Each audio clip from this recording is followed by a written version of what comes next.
On one side is a bustling city of 2 million people. The sounds of ferry engines, bustling markets and factories operating at full capacity amidst the tropical heat. The other side, the Amazon rainforest, stretches for thousands of miles, dense, quiet, and dangerous. Almost no boundary between them, and almost no roads to connect with the outside world. Nowhere else on Earth does modern urban life collide with wilderness on this scale. This is Manaus, the capital of Amazonas state in Brazil. The largest city in the Amazon rainforest, where the forest and water are everything: pantry, road system, memory, and threat.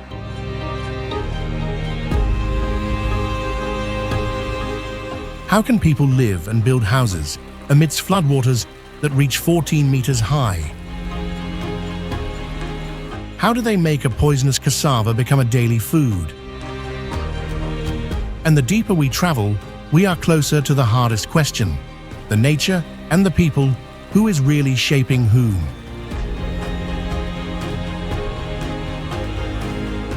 This is life in Manaus, the metropolis trapped inside the largest rainforest on Earth. Before we get to the first location, we'd love to know your nationality, the country you're watching this video from, and the current time. Please leave a comment below.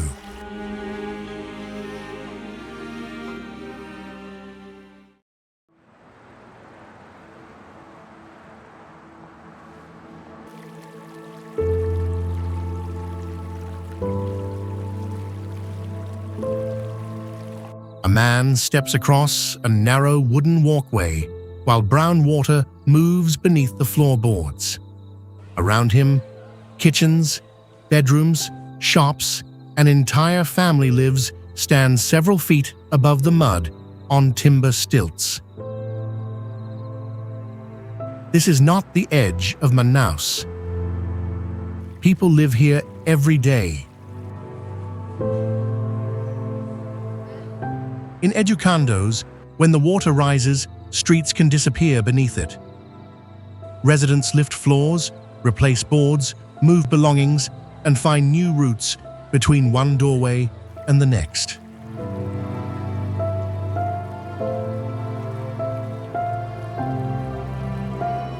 A loose board might change a child's way to school. A flooded passage can make shopping harder for an older neighbor. Humidity enters walls, clothes, and people's lungs. Daily life still continues. It demands work, repeating every year.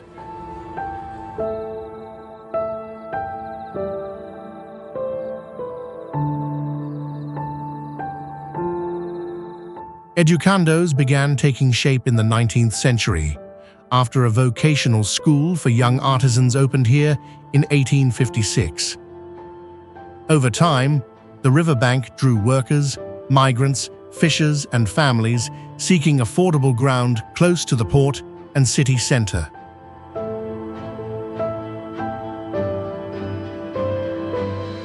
Work, kinship, and routines have turned an unstable shoreline into a place they know to inhabit, and a place they call home.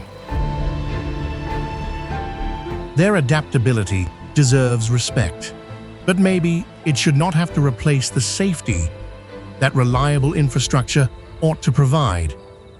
Living safely should not depend on endurance alone. The people in this village have learned to live in harmony with the water. But a city of 2 million cannot survive on floating floors alone. Beyond the door, the river must carry something larger: people, supplies, livelihoods, and the hidden system keeping Manaus moving.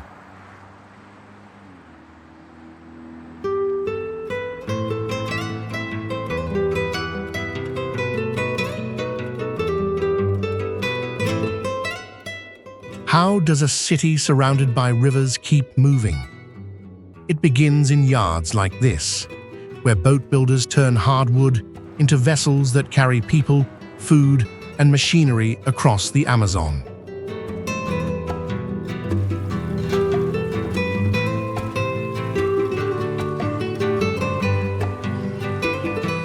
In Manakapuru, master boat builders shape river vessels with measuring tape, practiced eyes, and knowledge carried from one generation to the next.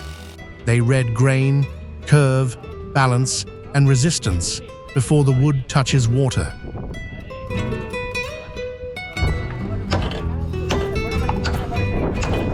Saw teeth bite into tropical hardwood while hammers ring across a yard beside the river.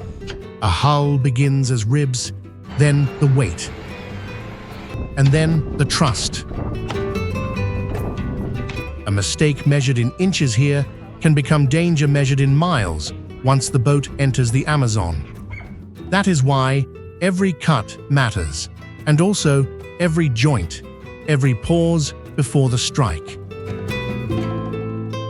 It all began here, where the boat-building skills of the craftsmen earned the trust of strangers.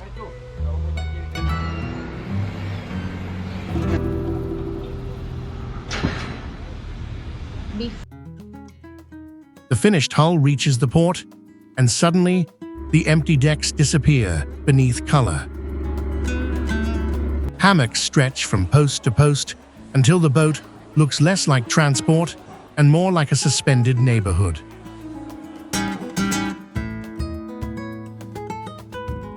These Gaiola boats are the long-distance buses of the Amazon, carrying passengers through journeys between distant river communities that can last several days.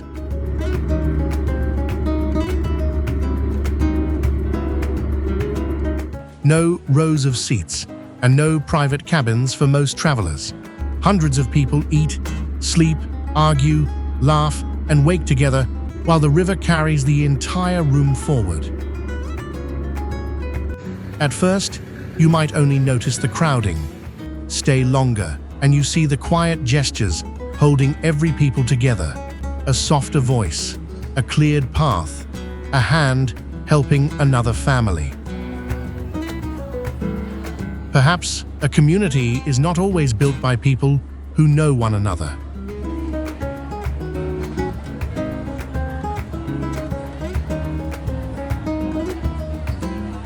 Then the ropes loosen. The floating neighborhood pulls away, carrying its temporary society deeper into the Amazon.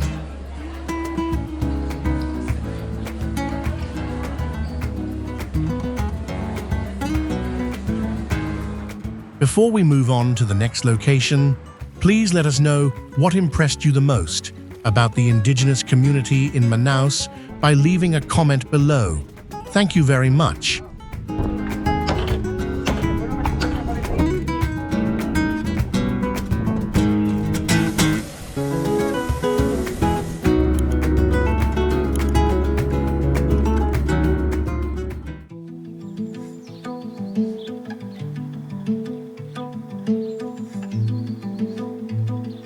The dugout canoe drifted freely, and the lake seemed still until a faint breath was heard.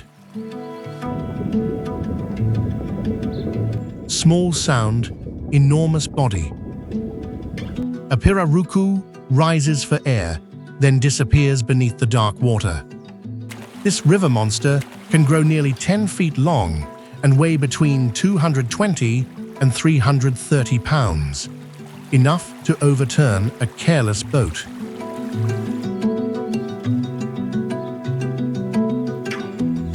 However, the fishermen didn't start by chasing.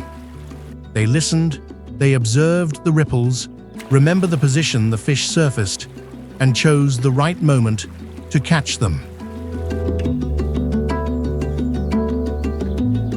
Only after mapping that pattern do they approach quietly and prepare the harpoon. Success depends on patience, memory, precise timing, and local experience.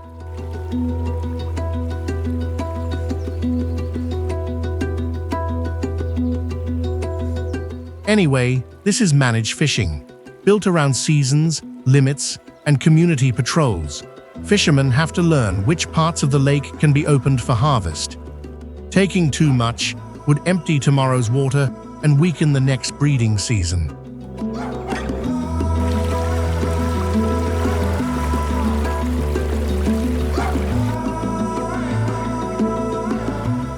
What will require more strength here? Bringing a giant fish into the canoe, or leaving enough giants below? Maybe the second one, because the hardest skill is knowing when to stop instead of when to catch.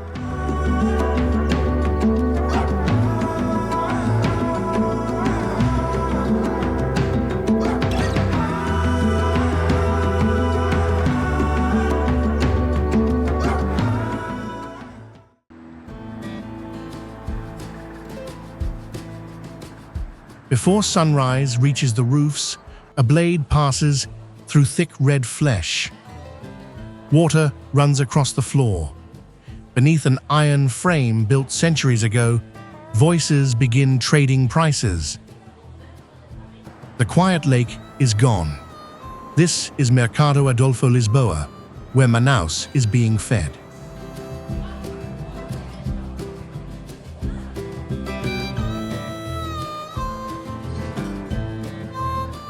The blend of the ancient and the modern is evident in the European-style dome and the simple, bustling rhythm of life of the riverside inhabitants.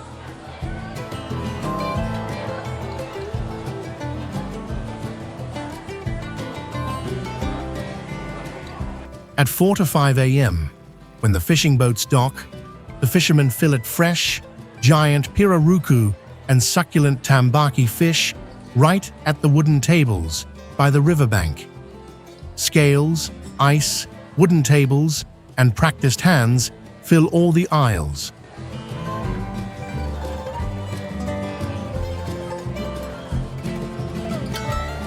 Every meal begins with the fisher who waited for a fish, the boat crew who traveled through darkness, the porter carrying weight across wet ground, and the seller who knows freshness by touch.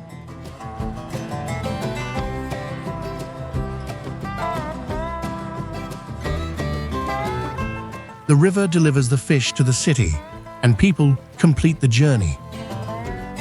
Beyond the red cuts and silver scales, other colors begin to gather: yellow fruit, green leaves, seeds, and roots.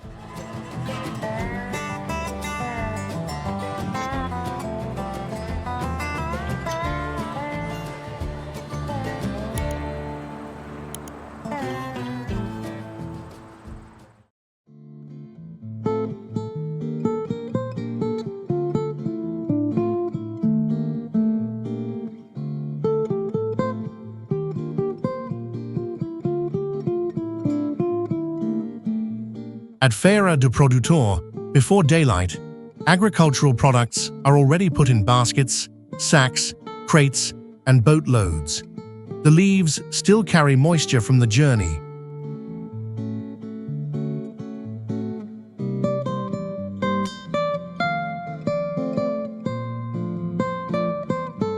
Hands pour cupuaçu onto tables.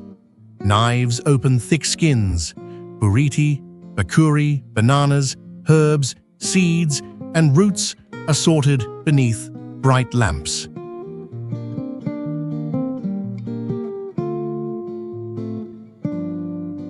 Each product connects Manaus to a garden, a riverbank, a family plot, or a community far beyond the streets.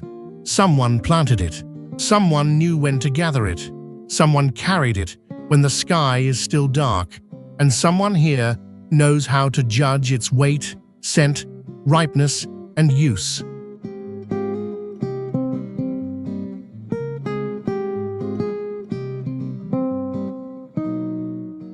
Look longer, and you will see each table may begin to resemble a map. Not a map of roads, but a map of labor.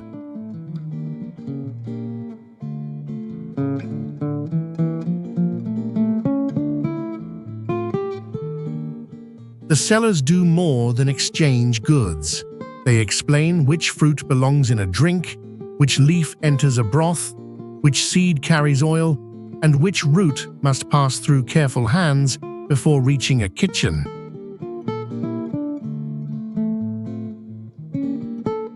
Maybe Manaus is fed by both the wilderness and these devoted people.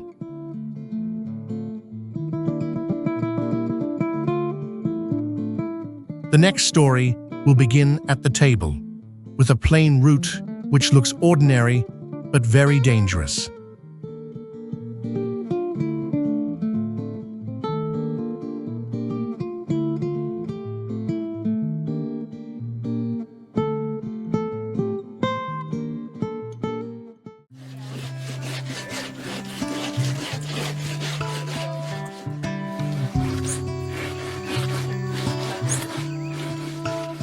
So, what kind of food contains toxins that could easily kill, yet it's a staple in the daily diet of the Manaus people?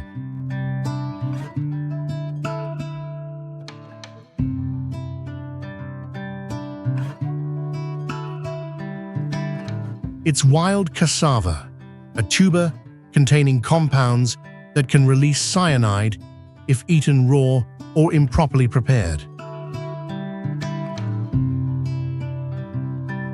The process of cooking cassava to remove toxins is quite complicated. It is grated, packed into a woven tipiti, and pressed with a rattan tube to extract the poisonous juice, called tipiti, until the dangerous liquid drains away.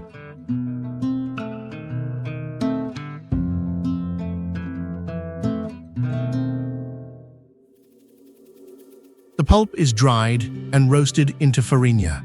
The liquid is boiled carefully, losing its threat and becoming tucupi, bright, sharp, and woven into Amazonian cooking.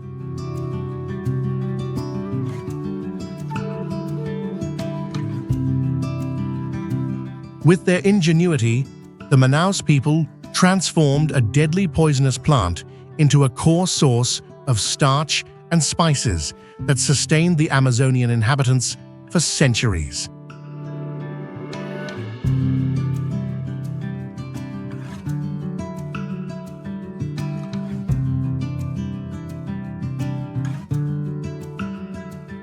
This knowledge emerged through generations of indigenous observation. Families learned to judge safety through smell, texture, color, and time. The elders teach the children those knowledge. Therefore, processing cassava became a lesson in caution, cooperation, and memory.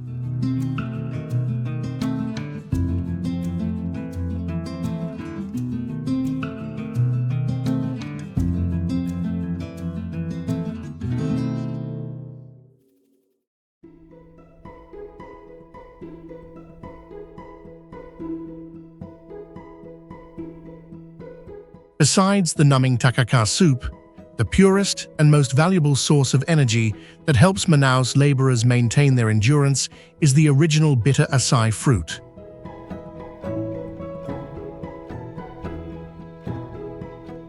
Much of the harvest comes from Euterpe precatória, the single-stemmed acai palm native to western Amazonia.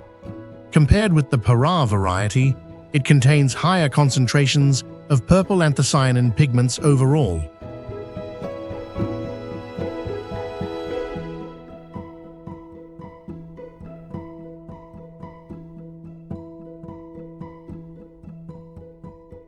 In Manaus, acai is served thick, dark, and sweet.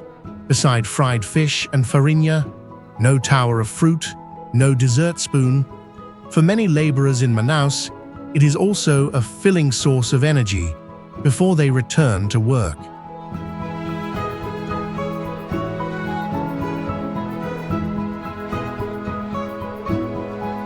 The berries are softened, pulped, and reduced into a purple cream. Its flavor can be earthy, bitter, and fatty. For people used to sweet bowls with granola, the first taste may feel a bit strange.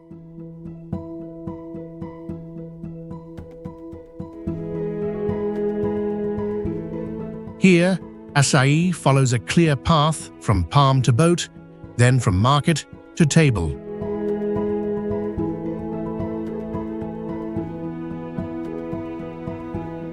Fresh acai deteriorates within hours, so berries must move quickly from river communities to urban processors. The resulting wine is eaten as a daily staple.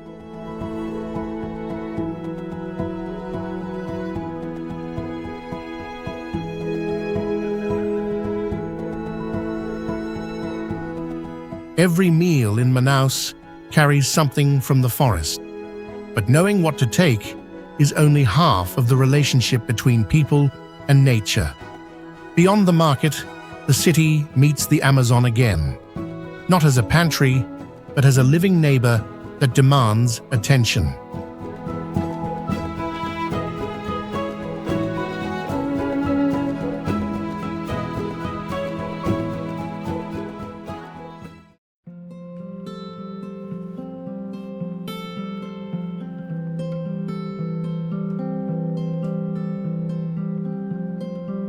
City noise fades beneath wet leaves, and a steel staircase climbs through darkness.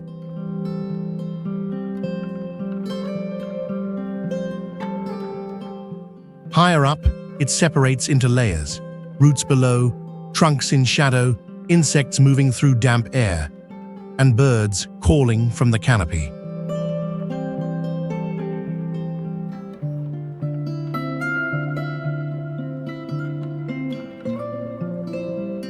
The tower at Musa rises through the Adolfo Duque forest, revealing to visitors today how much life is stacked above the ground.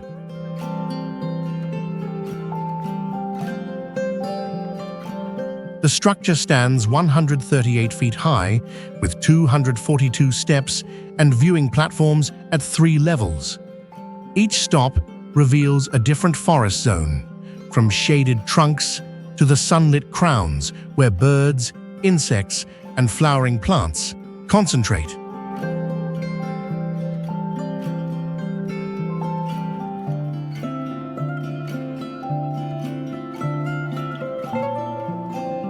You may arrive thinking the forest surrounds Manaus, but from the top, you might begin to wonder whether Manaus is simply the smaller thing at its edge.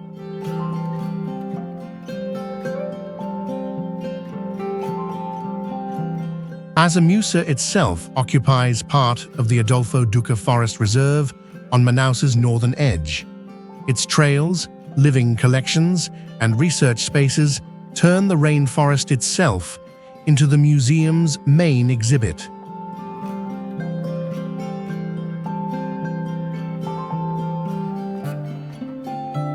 Morning light spreads across an ocean of leaves. No single tree explains what you are seeing. The meaning lies in the connections between them. That is where respect begins between people and nature.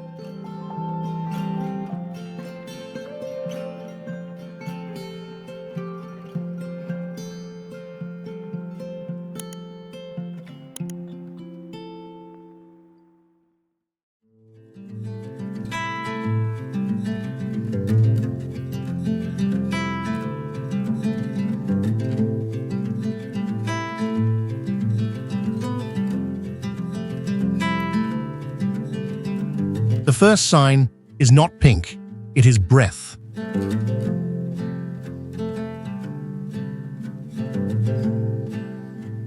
A boto surfaces beside the floating platform at Novo Airão, exhales, and rolls back into the Rio Negro. This is the Amazon River Dolphin, a freshwater hunter built for flooded forest.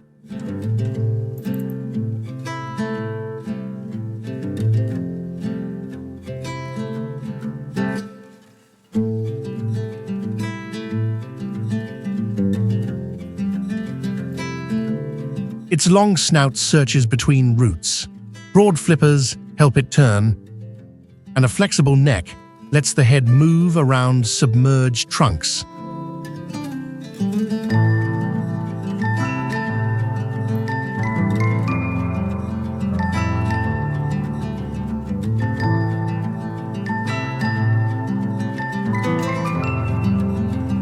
In water darkened by sediment and tannins, echolocation helps the dolphin locate fish.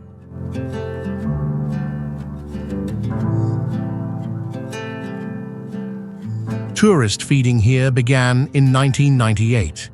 As the attraction grew, researchers found that artificial feeding could alter social behavior and draw some dolphins back more often than others.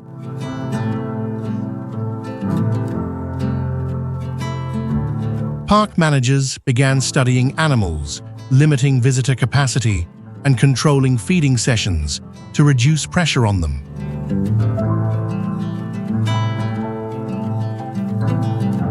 The image of tourists swimming freely beside the botos no longer fits this encounter. Visitors now remain within a controlled platform area, while staff manage the session and any feeding.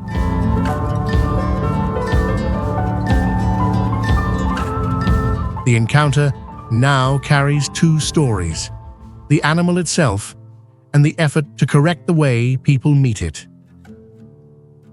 Botos are not here to perform. It is moving through its feeding ground, inside a river system where tourism must adjust to wildlife, not the other way around.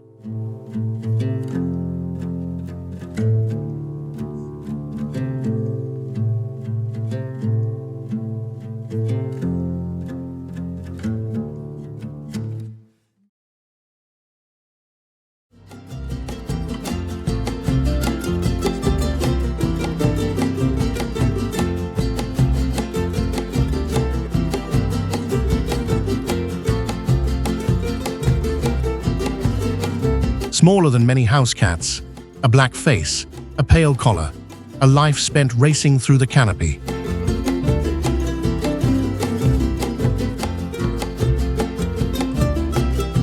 This is the pied tamarin, which is called sawim de cholera, one of the rarest primates in the Amazon, and its entire wild world exists around a single city, Manaus.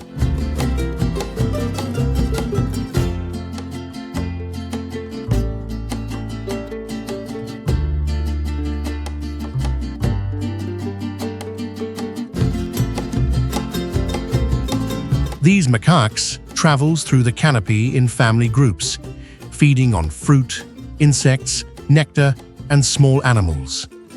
Its dark face and pale collar stand out.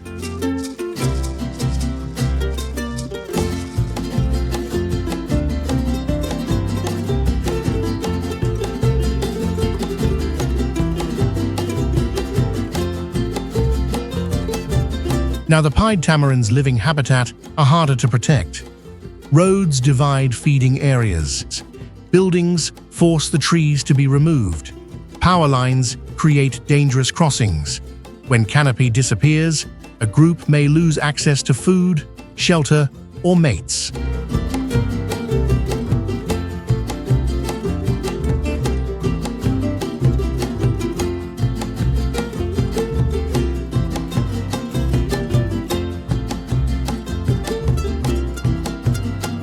Therefore, Manaus created a protected area of more than 1,000 hectares for the species and has planned ecological corridors connecting forest fragments. Rope bridges can guide animals above traffic, though they cannot replace canopy.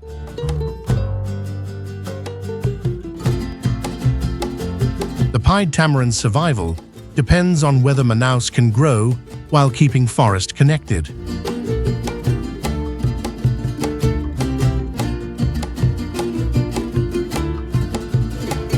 The correction looks small: 2 trees, 1 rope, 1 crossing. But for a species found nowhere beyond this small part of Amazonia, each connection can protect access to an entire living range.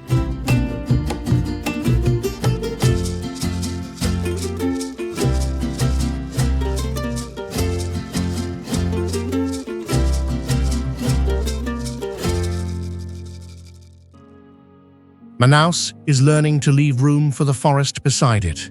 But the city once imagined a different bargain with Amazon, one built by the belief that the jungle could feed ambition without asking anything in return. And that was a mistake.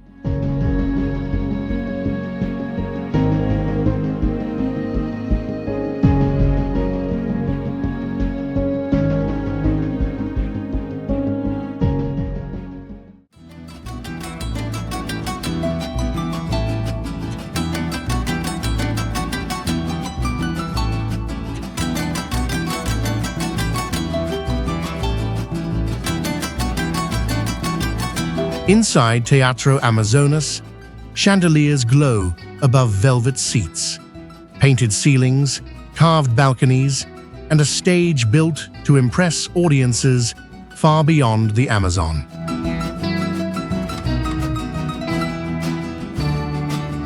The theater opened in 1896, during the rubber boom, when latex from the forest poured wealth into Manaus.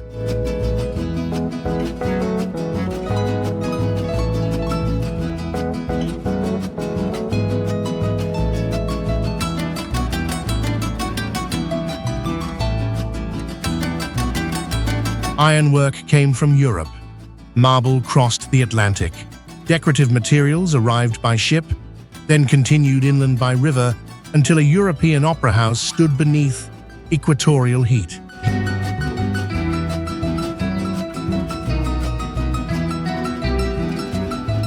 But that contrast was the point.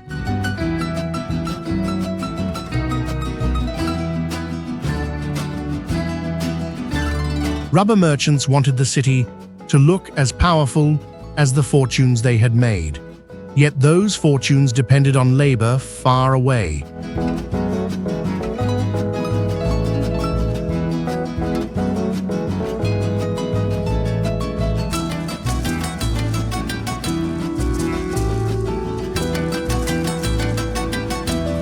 Tappers moving through forest trails, workers collecting latex, crews carrying it toward distant markets.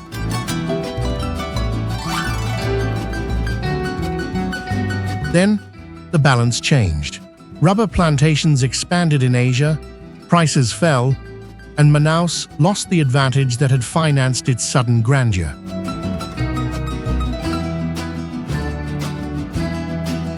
Now, Teatro Amazonas still in operation, not an abandoned monument. Concerts, performances, and public events continue beneath the same dome.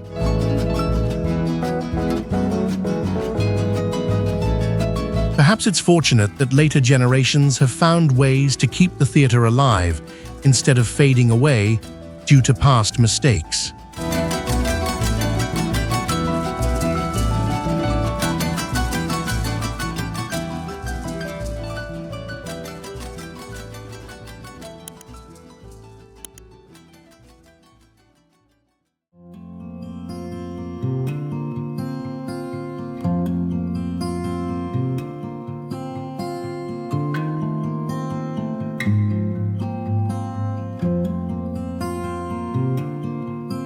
Outside the theater, the city changes scale.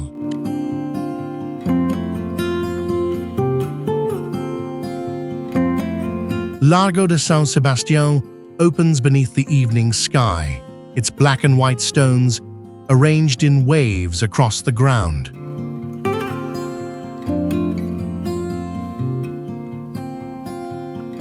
The square is not preserved as a silent historical display.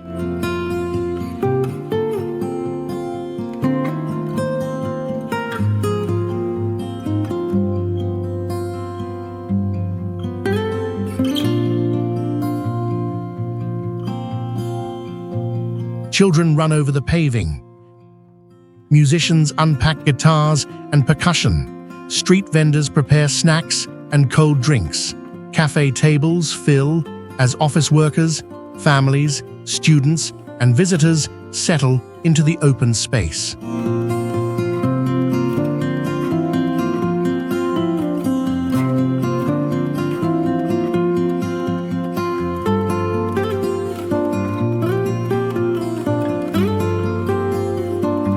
The buildings around the square carry the architecture of the rubber era, Yet daily life has changed who controls their meaning. Art moves outdoors, where a song can gather strangers without invitation.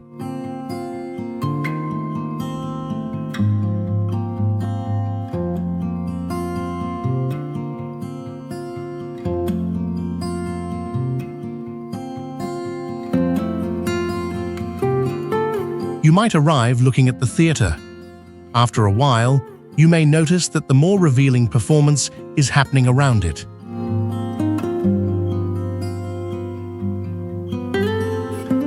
The square also supports livelihoods.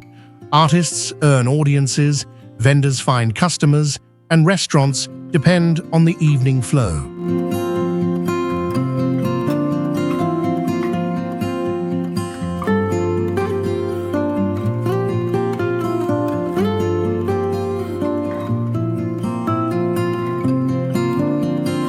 Manaus did not erase the symbols of its unequal boom. People place life around them.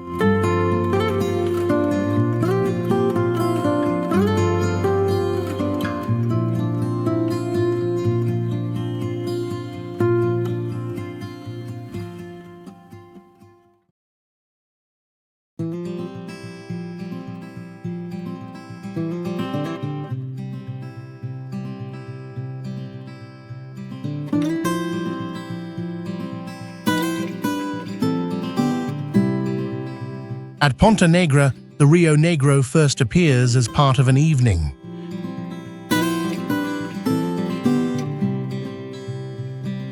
Families walk along the waterfront. Children play. Vendors sell food, while runners, cyclists, and groups of friends share the river breeze after the heat of the day.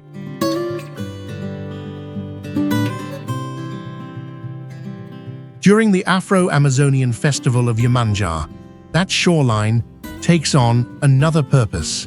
Worshippers dressed in white gather with music, prayers, flowers, candles, and offerings for Iemanjá, the Mother of Waters in Afro-Brazilian religious traditions.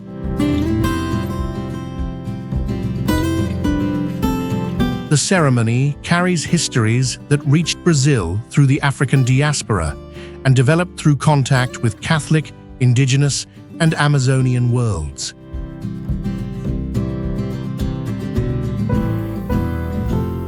At Manaus, those traditions meet a river that governs transport, food, work, and memory.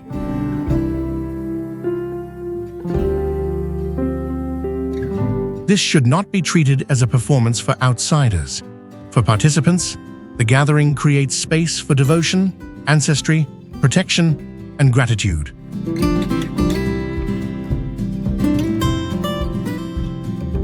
Drums sound across the beach. Flames tremble in the wind. Small offerings move from human hands toward the dark water.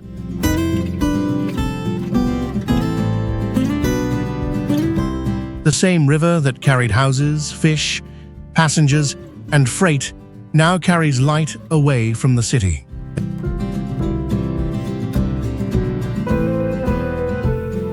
Manaus ends where its life began, at the water, acknowledging a source of survival that concrete, engines, and markets could never create alone.